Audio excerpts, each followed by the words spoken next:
So we have Miranda Werstiuk from OCIM moderating this one. She's joined by Annette Büttner from thyssenkrupp Materials Trading, Sofia Bianchi from Atlante Capital Partners, and Lenaig from Société Générale. Good morning. Thank you for joining today.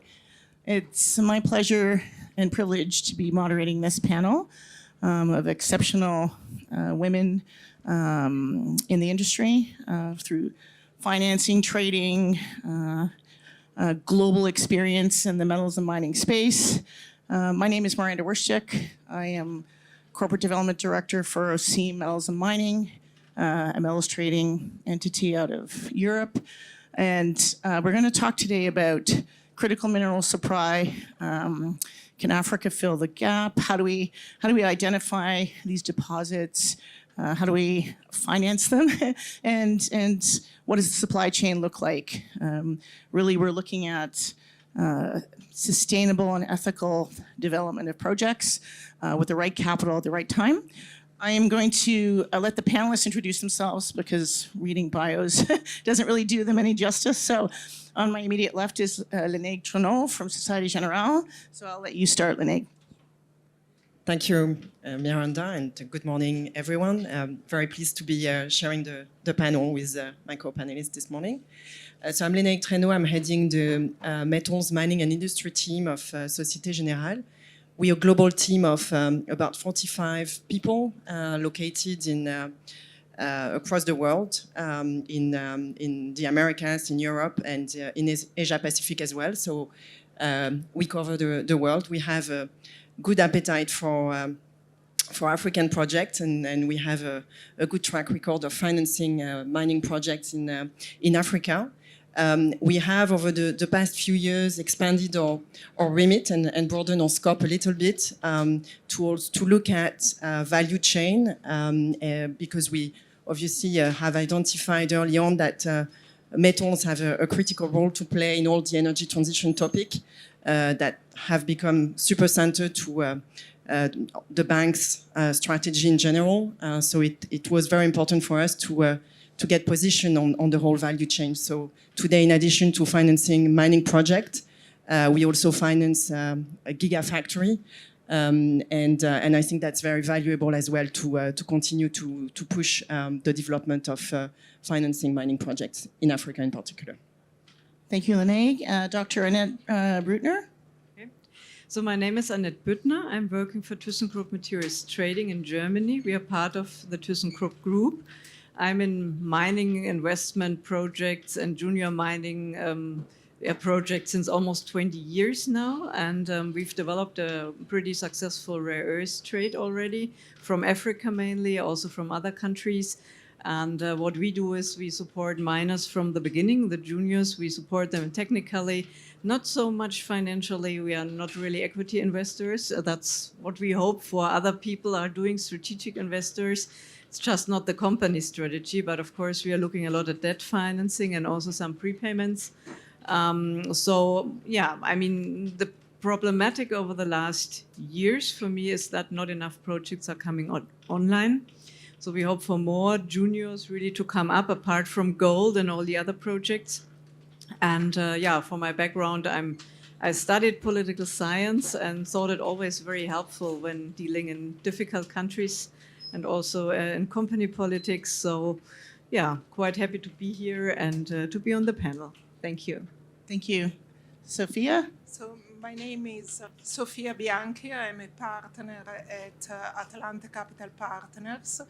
We are a small group of consultants. We used to be part of Bucharest Capital Management, a London-based hedge fund, and in particular, I used to head the group of the Special Situations Group of Bucharest.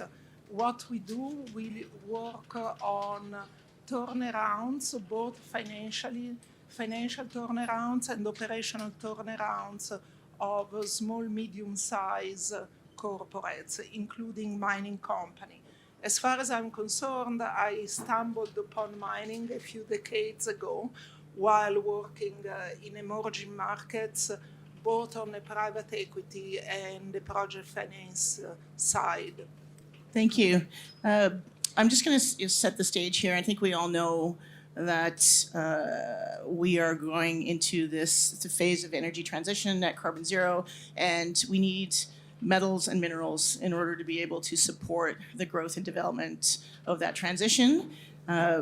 They are predicting, the International Energy Agency, 4 times demand by 2030. So where are we going to get the metals? How are we going to get them out of the ground? What does that supply chain look like? How do we finance it? Annette, I'm going to start with you because we want to sort of carry on that theme about critical minerals, the supply-demand market. What's your sense on that? What's your view on that? My personal view on that is, there are some kind of raw materials really much in the press. There's a real hype around them. Look at lithium, for example. There's pretty few projects really developed. Few come online. I think there's also an investment gap. So the situation has been better a few years ago. Whilst the normal trading business really is perfect or has been perfect in the Corona years, the new business coming up and getting in touch with the projects, the juniors really doing their thing, that has diminished. And for me, that's a big thing to worry about. Right, and we, projects in the pipeline, how do we get the right funding to the right companies at the right time? And I think Lenaig and Sofia, and you will address this, the balance of equity and debt. When do you need it? How do you implement it? I think that's critical to the movement forward of these projects. Sofia, we were talking about discoveries and the development of new ecosystems and the challenges. Maybe you can comment on that for us? Well, what I think is interesting is to see how the supply chain looks like is shortening and how the manufacturers of electric vehicles and batteries are now integrating backward, making available equity capital to small, medium-sized miners, as well as entering early off-take contracts with the large miners. This in turn should enhance the confidence of the Société Générale of these worlds in putting forward financing for the mining industry. And what I think is particularly important is to see these equity investments by car manufacturers going into those small and medium-sized projects, which otherwise would have problems in raising capital. Because if we look at Africa, there is still a desperate need for equity capital to finance mining projects, despite the interest, we see on this critical material for the energy transition. Thank you. Annette or Lenaig, do you want to yes. input into that? Actually, we see a lot of interest from OEMs in projects, but I don't see many investments. So this real equity story there, I think very difficult. It would be a new start, but what you're completely right is the OEMs have an interest talking with juniors also, and I'm still curious what's going to come out of it, because the investment appetite of OEMs that are in a completely different leg of business also, in junior project mine companies in complicated jurisdictions, I see as very low. Well, it is. I'm not suggesting that we see hundreds of these investments, but there have been some by Renault, by Stellantis, by others. And, what I find interesting is that there are new players in the equity market. Whether this is here to stay, I don't know, but it's interesting to see if we are just at the beginning of a new ecosystem as far as the supply chain of critical materials is concerned. You know, I like change. I would like to see some change. I've been in the sector trying to finance African projects for the last 25 years. And I don't see very much of a change in the fundamentals, unfortunately. You know, there is more capital going to Africa than 23 years ago, but still, you know, the fundamentals have not changed. Lenaig, do you want to add into that? Sure. I think I agree that we see interest from new parties in the sector, and I think that's very good. I think at the moment everybody is sort of trying to position themselves because everybody realized that there's not enough investment and there's not enough projects coming on stream, and there will probably be a supply gap, at least for some of the industry.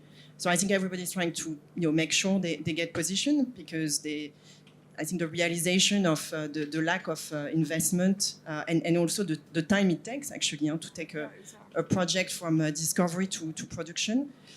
So there's that realization. So everybody's trying to accelerate, maybe in a disorganized way for now. But I think it will probably settle at some point. We can observe as well that there's a lot of political will in Europe, in the United States, I mean, in a number of countries where I think the governments are also trying to get better organized to control their oil supply, and hopefully that will help the continent here as well. Yeah, and I think that's an interesting point. Sofia, you also made that, supply from Africa is not just supply from Africa. You're dealing with a multitude of countries, each with its own political and cultural reality. So you have to understand how to navigate that as an investor. You're working with governments, finding the right capital. When do you put it in? How do you structure those inputs, right? It's just a couple of observations.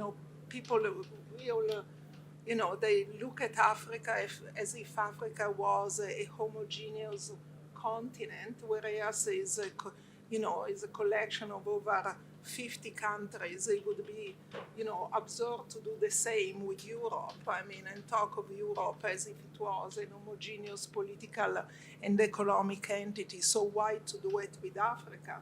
Africa, is the Maghreb, is Sub-Saharan Africa, is Southern Africa, and there are many more.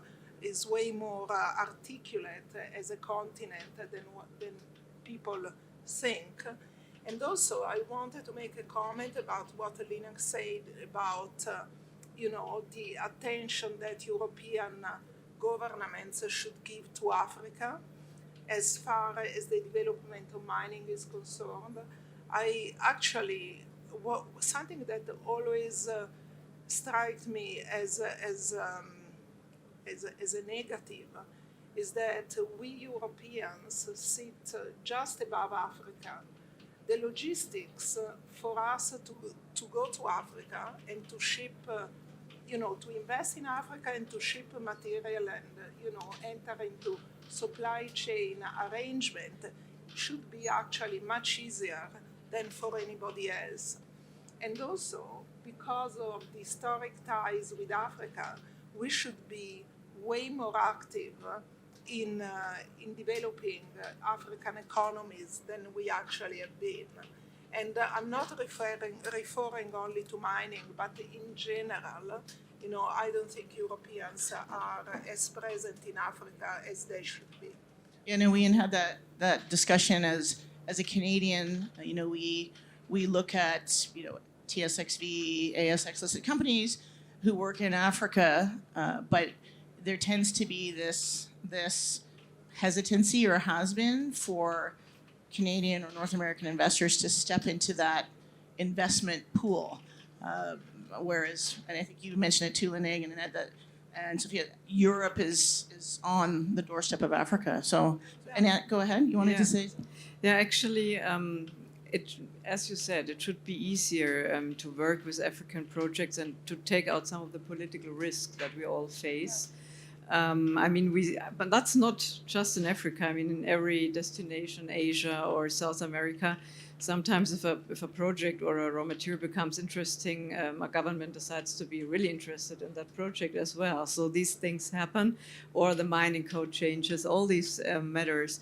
And of course, if some European state players would take out some of the risk for private companies, I mean, they do in a certain way, but there could be much more to make us a real player as Europeans in other parts of the world.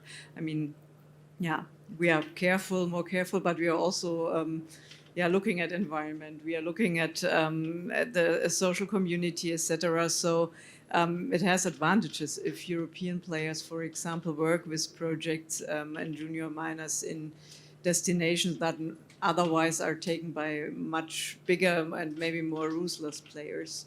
Yeah. And actually, that's a good lead-in into funding these projects. And Lenaig, you're going to talk about, as your introduction, about the value chain and looking at the entire value chain now rather than just coming in with a block of project financing and stepping back. So maybe you can talk to us about your experience and how you approach funding these projects. Sure, yeah, as I said in introduction, you know, the energy transition topic is really centered to most bank strategy these days, and what it means, of course, is that the capital allocation is going to project or sector activities that will somewhat play a part in the energy transition, and actually that's really an opportunity for the mining sector, is to make sure that the link between critical minerals and I think minerals in general and energy transition, but also social development, is really understood. I think the industry has been making the point for some time now, but I think it's starting to be heard a bit more, and for us certainly to sell that story internally, and to also, as I explained, broader remit to value chain, to really understand value chain, has been, I think, very important internally to remain a strategic business, but also in terms of, I think, our understanding of the needs and what we can do to help, and also connecting the dot between, for example, OEM players and mining companies, which didn't necessarily used to speak the same language. So we're trying to help as well on that front. And there's the mining, there's the OEM, the battery, but there's also everything in between, which also needs to be addressed. So I think from an appetite standpoint for a mining project, one way to, I think, unlock appetite is really to position the story and link the project to a value chain or to a sustainability story, to be able to really make that link and push that story. I think it's really an opportunity, actually. Thank you. Annette, do you want to add in there? Yeah, I mean, you're right with the sustainability story. At the moment, the projects can have a unique selling point because almost all juniors are looking at these matters. It becomes more and more important, and they have a kind of they are on the forefront for this when one looks at mining in general. I'm not sure if the investor attraction is validating or kind of proving enough. So personally, I don't see enough investors, really the funds who went in and did a lot of strategic investment. I got the feeling they are kind of gone, or maybe I don't see them so much anymore. I would be interested also in your view. Are there many new ones around who really give money in raw material projects, or is it more like real estate and all this? So we've seen the money usually going a different way. And of course, for a junior mining company, a lot of them still hope that they can do almost everything with debt, and that's simply nonsense. Without the equity, the project is dead, or it will just continue for 10 years or so. So really to do that dilution, to give up some of the shares and take a strategic investor in, if you can find one, is for me extremely important. And I don't see enough strategic investors around. No, that's a very good point. Go ahead, Lenaig. Yeah, no, absolutely. I completely concur. I can confirm we would not 100% finance a project with debt. I think, though, that, again, there's levers, there are probably creative ways to look at a capital structure as well. And maybe, using the automakers, but maybe other partners and the royalty, the streaming funds as well. And on the equity, I think we will see we can see it starting also that again back to the national will and the government's backing. I think this will come a bit more, and that will also unlock, I think, new sources or renewed sources of alternative liquidity than commercial banks for project. Government-backed agencies and DFI. I mean, they also have to play a role, and I think that helps the equity story as well. Sofia, do you have anything to add? Do you want to input in there? Just a remark is that the DFIs, the development institutions, either directly or indirectly via their own funds, the funds that they sponsor remain the major sources of both equity and debt financing for the continent and the sector in particular. Now, I don't have here with me numbers on how many new funds there are. Clearly, there are not very many funds, if not 2 or 3 I can think of, which are dedicated to mining, specifically mining natural resources in Africa. And I think that the emphasis of private equity funds is more on consumer goods, and they focus more on what are those sectors which benefit more directly from the demographics of Africa.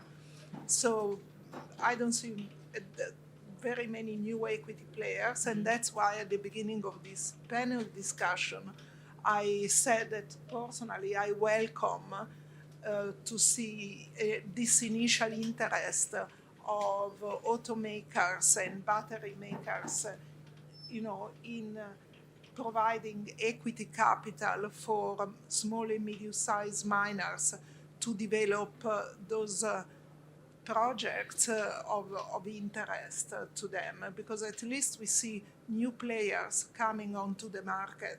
And I really sincerely hope this is going to continue in the interest of the industry and the continent. I agree, and it's interesting. We're a small lending group, and where we have seen more success with our investee companies are those, to your point, Annette, that who out of the gate also raised equity. So they have a pot of equity, and then they come to us for a small pot of debt, because as we talked about this morning, for a small company just to take on debt it can be the kiss of death for that company. So there's got to be some balance between the equity and the debt side. What we've also seen is a mix of roles. Like 10 years ago, you had equity investors, strategic investors, and then suddenly it started that almost everyone wanted to have their own trading arm.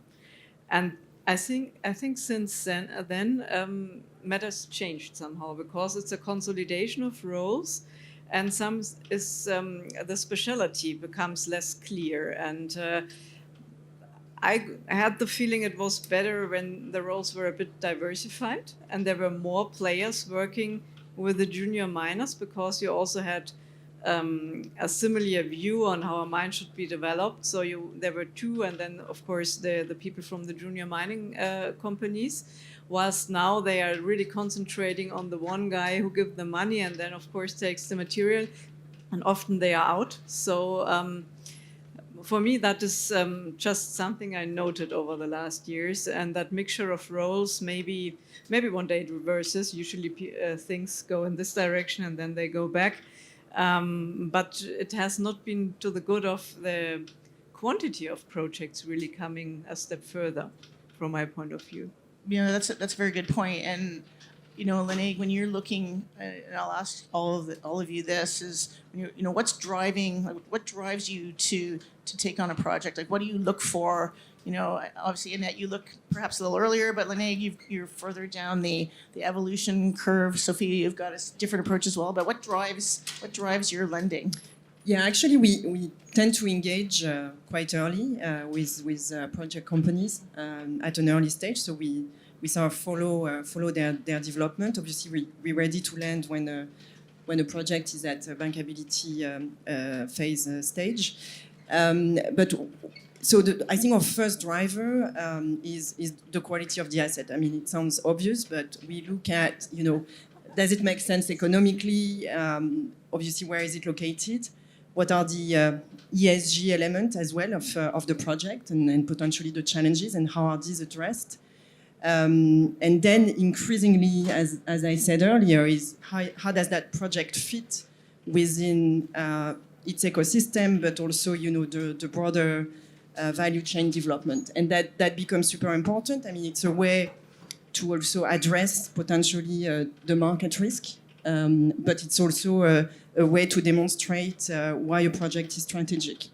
Then, of course, and to link to the previous discussion, the equity strategy and the equity partners is also obviously something we look at closely. I mean, we work a lot with listed companies, but not always. So that's going to be a very important element. And maybe something we've not mentioned yet, but which I think is also critical in the minerals and especially in the critical mineral space is the refining and the processing. And I think there's also that gap that we closely look at these days. And, having a project located in a certain location that will serve a battery project, for example, in Europe, but if the processing takes the good from, Africa to China, back to the US and then Europe, it doesn't make a lot of sense. And these are things that I think the community, the lending community is becoming far more sensitive to. That's a very good point. I mean, you can pull it out of the ground, but how is it going to get to its endpoint? And if it's going to crisscross the globe at significant cost and logistics, then how is that actually going to work at the end of the day? Annette? Yeah, no, that's absolutely true. I mean, a lot of the technology for the modern materials, be it battery or rare earths, is in China, full stop. Because they did the difficult and dirty work for 30 years and they have processes that work. Now they're exporting back of this technology to Europe, like everybody wants to build their own gigafactory and own anode and cathode plant. I mean, that only works with a proven technology, and that comes from Asia, and of course with an Asian partner.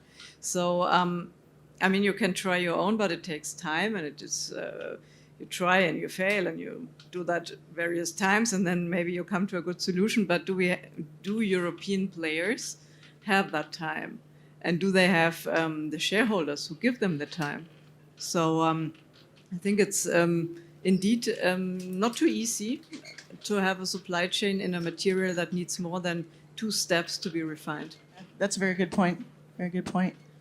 I think one key piece here that Lenaig touched on is ESG. And I'm going to start with you, Sofia, because that seems to be driving much, if not all, of capital flow and people's review of projects. What kind of criteria are they looking at? What kind of standards do you look at? Sofia, we had a good discussion, and I'll start with you. ESG, is talked about as if it is a new entry, in the spectrum of criteria used to, employed to analyze projects.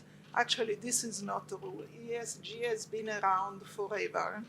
I mentioned before that the development banks have been by far the major supplier of capital to the continent and to the industry. And the development banks have employed the ESG criteria to run the due diligence of their projects, for the last, 40, 50 years since their creation. So the only difference now is that ESG has become more mainstream, and also the private sector, for reasons which can be political, ethical, or whatever, has started paying attention to ESG credentials. So, I'm sure that all miners here know and are familiar with the need to comply with the ESG standards.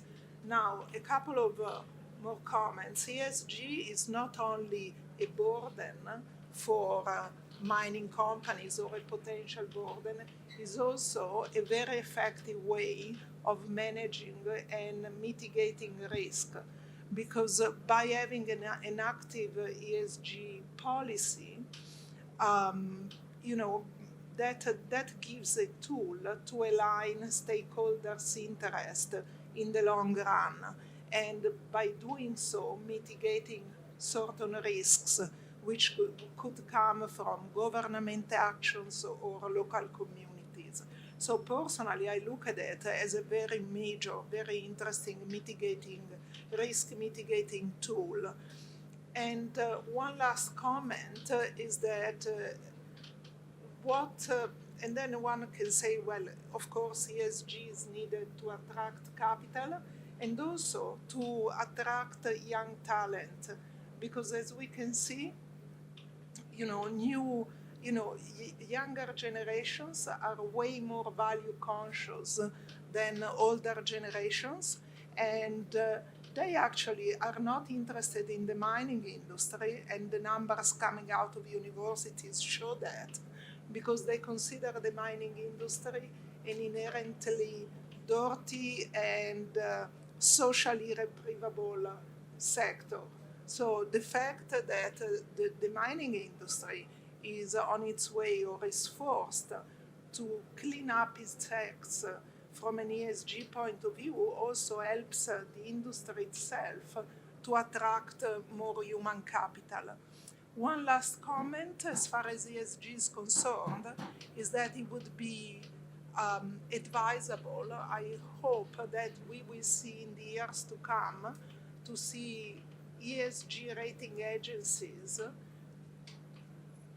like of a Moody's in the ESG space, way more institutionalized than they are right now.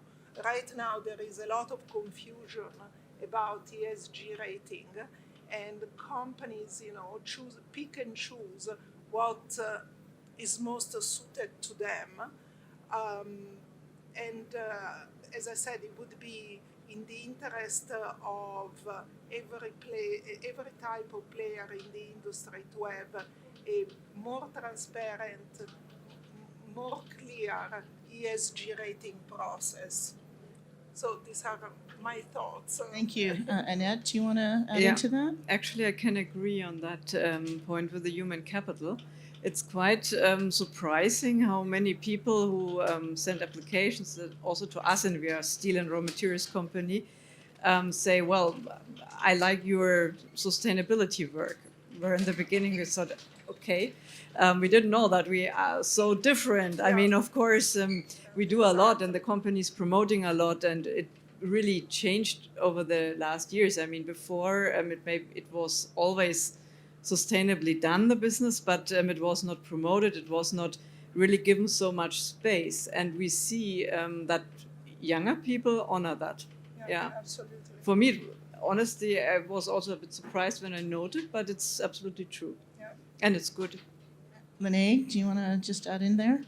Sure. I think obviously for us, I mean, it's not a new concept. As I think it's been mentioned several times. I think the sector tends to have been well progressed already on a lot of these matters, because the mining sector has quite an impact. So I think these topics had to be managed.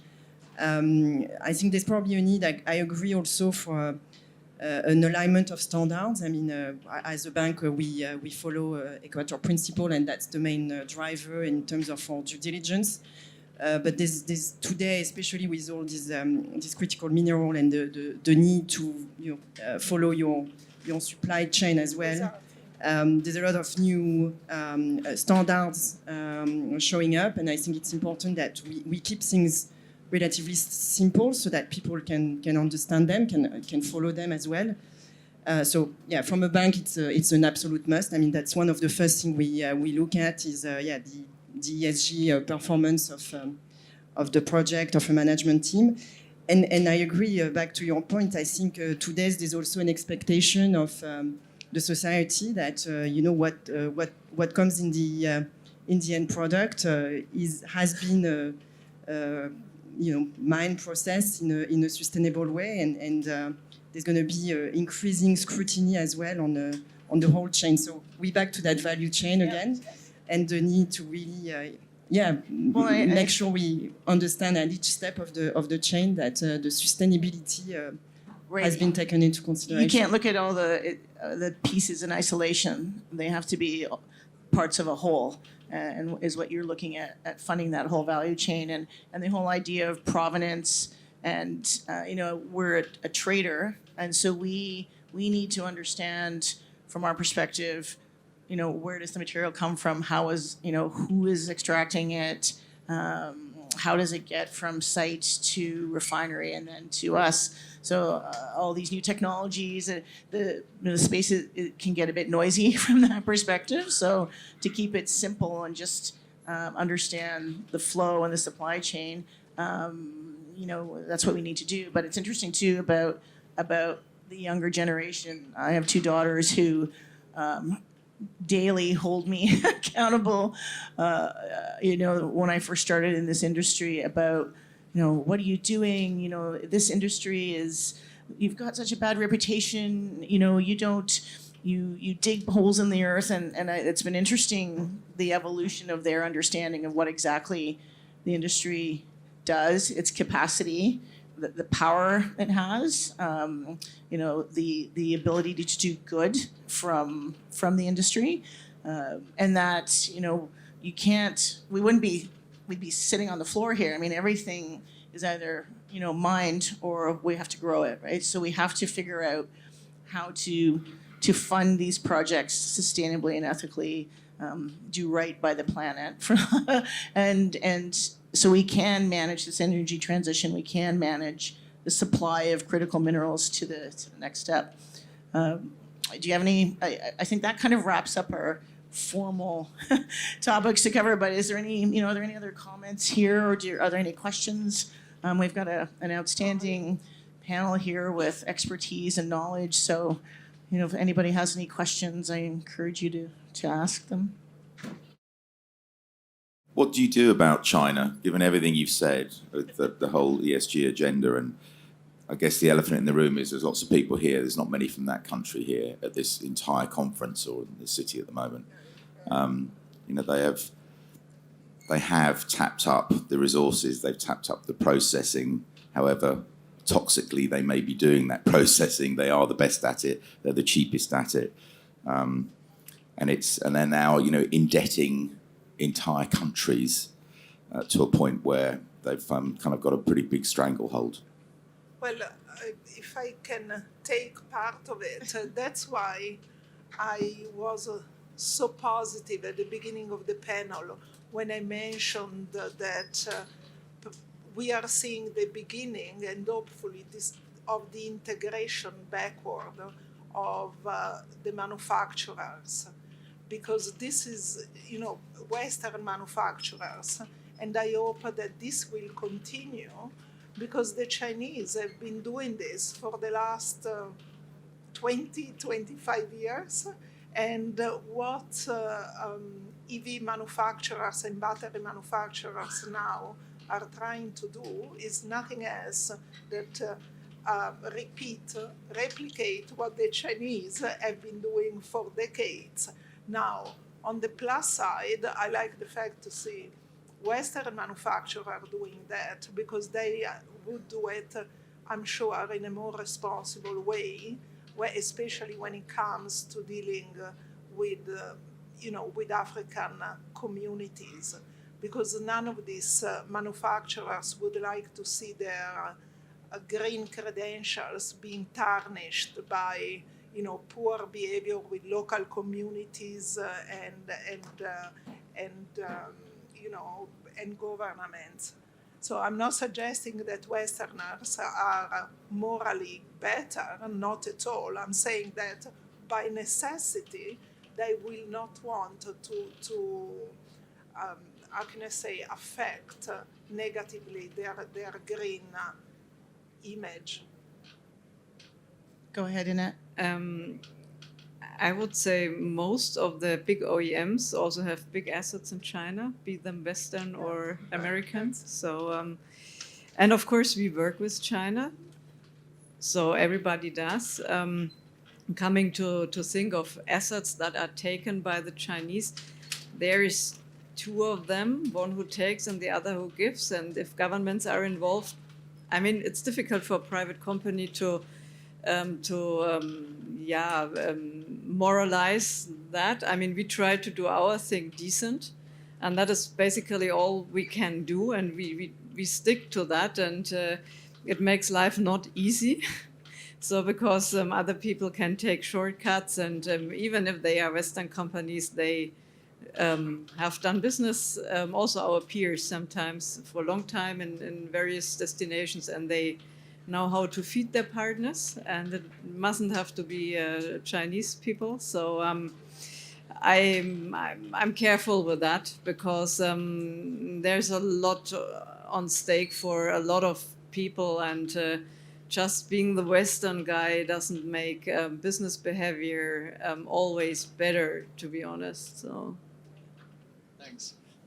Brilliant panel. Really appreciate your opinions today. It's been great to learn from your experiences. Robert Bayliss from Inno Energy, and this actually builds on a presentation we're giving later around a similar topic. But we've seen the EU and the US incentivize and de-risk a lot of downstream manufacturing, particularly for this energy transition, electrification effort.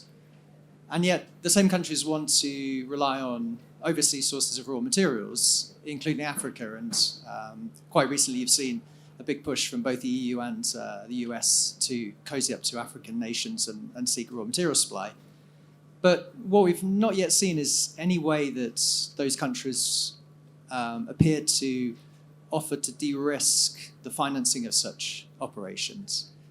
Do you think that's going to change? And if so, how? Because the way I look at it, neither sort of regional country has particularly strong ability to basically spend money overseas to de-risk it for domestic security. And for the life of me, I can't seem to work out how that's going to change, not least because I think it's politically sensitive at home for both regions to see their government spending money overseas when people naturally want to see that money spent, on their own turf.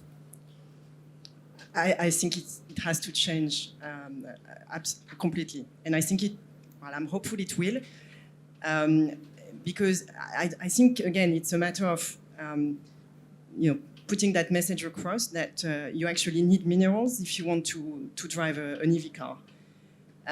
So ignoring the mining part is not getting us anywhere, and I think it's much better to be a bit proactive, and back to your point as well, make sure that all the pieces come together in a sustainable manner.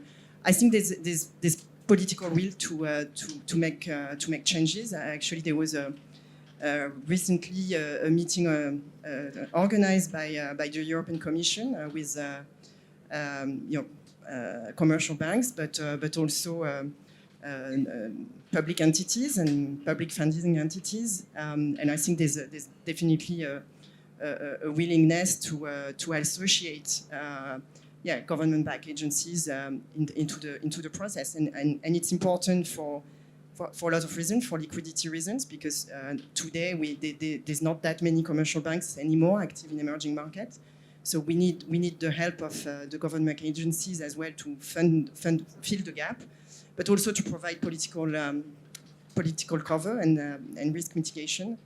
But I don't see how you can ignore the mining and the mining outside of Europe, because I mean, of course, it's also great to push the development of more mining projects in Europe.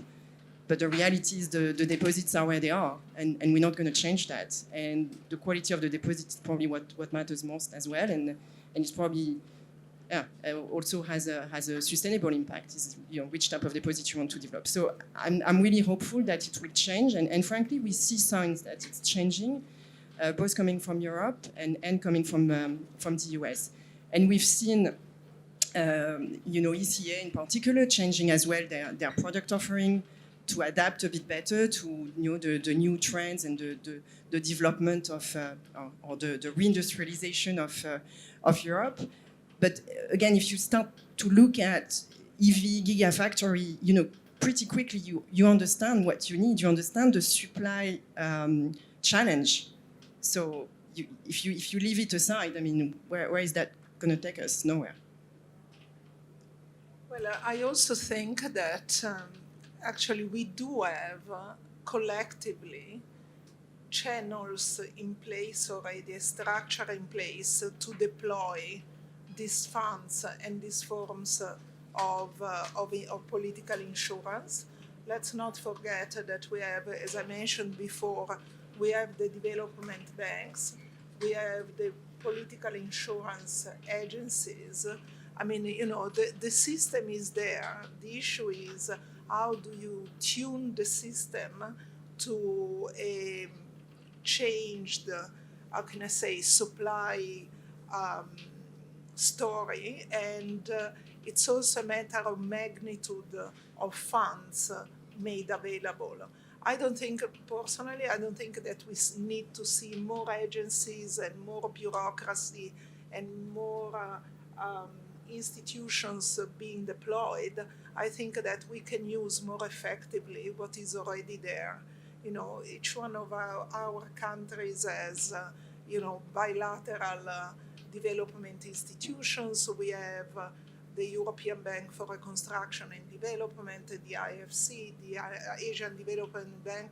All of these bureaucratic mammoths can be made to work in a different way and make to work more efficiently, but they are already there, so there is no need, in my view, to create an alternative system.